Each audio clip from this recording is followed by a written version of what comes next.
Fun to follow you.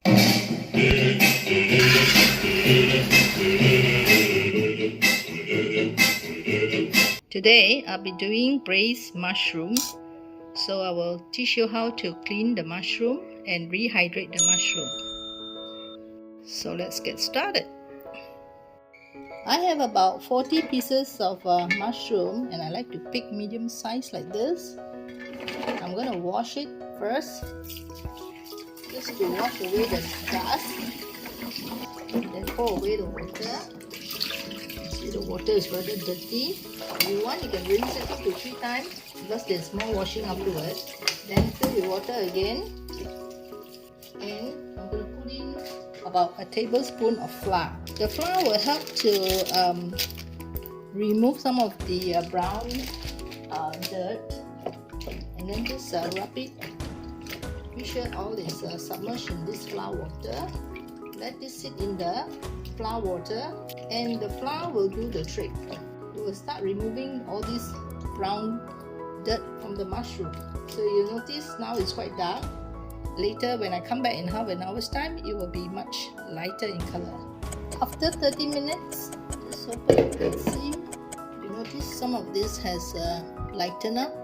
You see the water color? See the water is quite muddy. Discard the water. Wash it again. You notice even the inner portion is quite clean now. So the flour helps to remove some of the dirt. Squeeze out some of the water.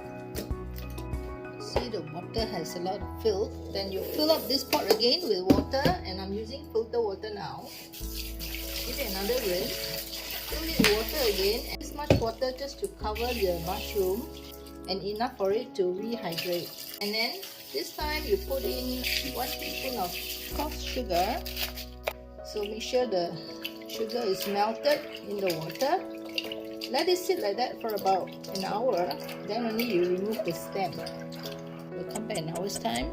Mushroom has been sitting in the water for about an hour. So it has already popped out quite nicely. I'm going to cut the stem before I start cooking it. So now I'm going to separate the water from the mushroom. As you separate, you try to squeeze out the water from the mushroom. Because when you cook, you want to reduce as much water as you can so that the mushroom absorbs the flavors from the garlic and the ginger as you cook and the oil. I'm using a mixture of chicken fat and a bit of lard. Just cut the stem like this using a pair of scissors. Just trim off the stem. It's quite soft now. So usually I will separate the stem and I don't cook it with the mushroom. The reason is when I boil soup, usually I will put a handful of mushroom stem into my soup to boil. Deep freeze uncooked stem. I will be cutting all this until I finish and we'll come back after this. So I finished cutting all this and separate out this. Now this one can keep for years in the freezer. Just deep freeze it. And this one, after cooking, you can also pack and deep freeze. So to fragrant the oil, I have 2 onions, an inch of ginger, and about 4 pips of garlic. So this one cube, this one also cube. You can slice a cube. This one you can slice a cube. So I'll be cleaning all this. You need about 10 grams of rock sugar to boil the mushroom. Some chicken fat, just a few lumps will do. I'm mixing the chicken fat with the pork lard. First heat up the pan. No need to wait for the pan to heat up. Just drop in the handful of that chicken fat.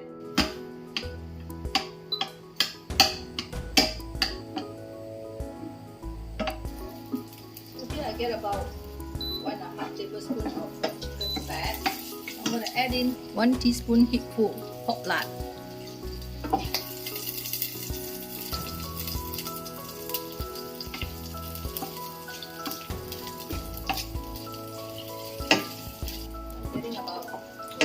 tablespoon of oil here. Then I'm going to throw in the ginger. Sprinkle it.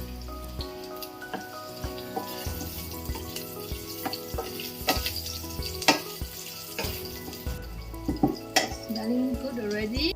And next to go in with the sliced onion.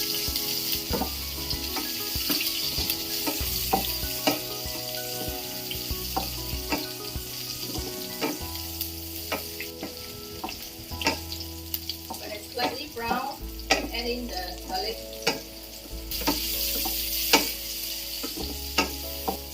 Add in a little bit of salt, about 1/4 teaspoon.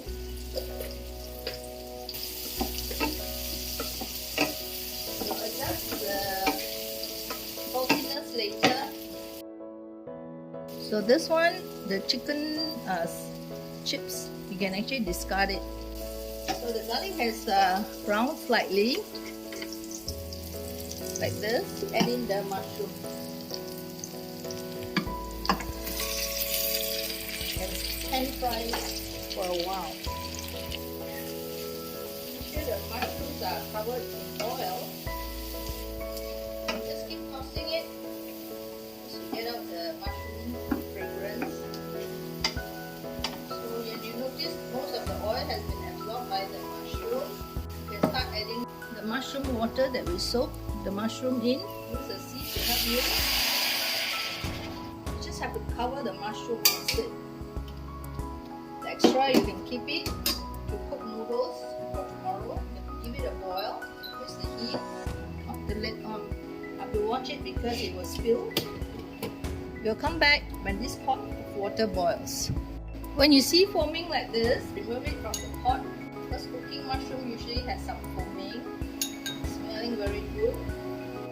And let this boil for about half an hour. So once you remove about half a bowl, pour it away. And you will still have, you have to again remove it. So I'm going to add the rock sugar now because it has already come to a boil. This one rock sugar, about 9 grams. The rock sugar will make the mushroom shine. So does the pork oil. But you do not want too much pork oil because it will overpower the smell of the shiitake mushroom. Because we want the mushroom fragrance. I'm also adding a tablespoon of abalone sauce. I will eyeball this. This is about a tablespoon. That's why I didn't put in a lot of salt just now. I want to feed the mushroom with the abalone sauce. So I'm going to put it to low heat and let it simmer for about half an hour. So every 10 minutes I will come back and check on the pot of mushroom. This is after 6 minutes of boiling.